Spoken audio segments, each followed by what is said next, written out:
যেখানে তার নাম ছিল ভিপি সাদিক, এখন তার নাম গুজব সাদিক স্টুডেন্টরা বলছে। এটাই আল্লাহর বিচার। গোটা জাতি এদেরকে এখন ধিক্কার দিচ্ছে। ঢাকা বিশ্ববিদ্যালয়ের প্রত্যেকটা স্টুডেন্ট এদের বিচার চাচ্ছে। আল্লাহর বিচার সবচেয়ে বড় বিচার।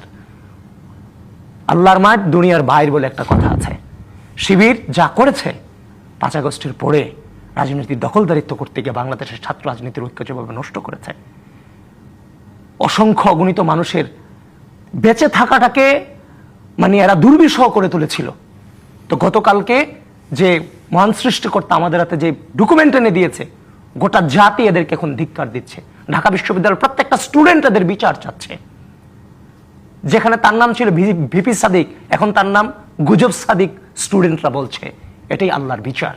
আল্লাহর বিচার সবচেয়ে বড় বিচার। সংখ্যাগরিষ্ঠতা নিয়ে বসে আছে, সে জায়গায় আপনাদের এই ডকুমেন্ট, সেটা নিয়ে প্রশ্ন আছে। সে নির্বাচনকে নিয়ে তো যথেষ্ট প্রশ্ন আছে ভাই। এরা যে নির্বাচনের ফলাফল, এদের যে কয়েকটা মিডিয়া আছে, এদের যে কয়েকটা যে অনুসন্ধানী সেল আছে, এগুলো দিয়ে যেভাবে যেভাবে প্রচার করে রাখছে, নির্বাচনকে যেভাবে করে বের করে নিয়ে আসছে, বিভিন্নভাবে যে বেড়ে আসছে, জাতীয় নির্বাচনে তো সেই তথ্য দিচ্ছে। অনলাইনে এরা সরকার গঠন করে নাই, তো রেজাল্ট কি আসছে সেটা দেখেননি। রাষ্ট্রের প্রয়োজনে, রাষ্ট্রের স্বার্থে অনেক কিছু মেনে নিয়েছি, অনেক কিছু মেনে নিয়েছি রাষ্ট্রের স্বার্থে, স্থিতিশীলতার জন্য, গণতন্ত্র পুনরুদ্ধার করবার জন্য। সেটা আমাদের দুর্বলতা না।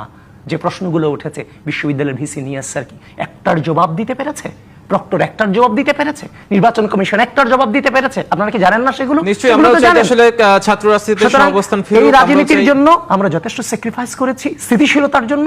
এবং স্থিতিশীলতা আসার পরও বাংলাদেশে এমন কোন ঘটনা দেখাতে পারবেন সরকার গঠনের পর ছাত্র সংগঠন হলগুলো দখল করে নাই, আধিপত্য বিস্তার করে নাই? ছাত্রদল কিন্তু এখনো পর্যন্ত সেটাই এই নির্বাচনের পর করে নাই।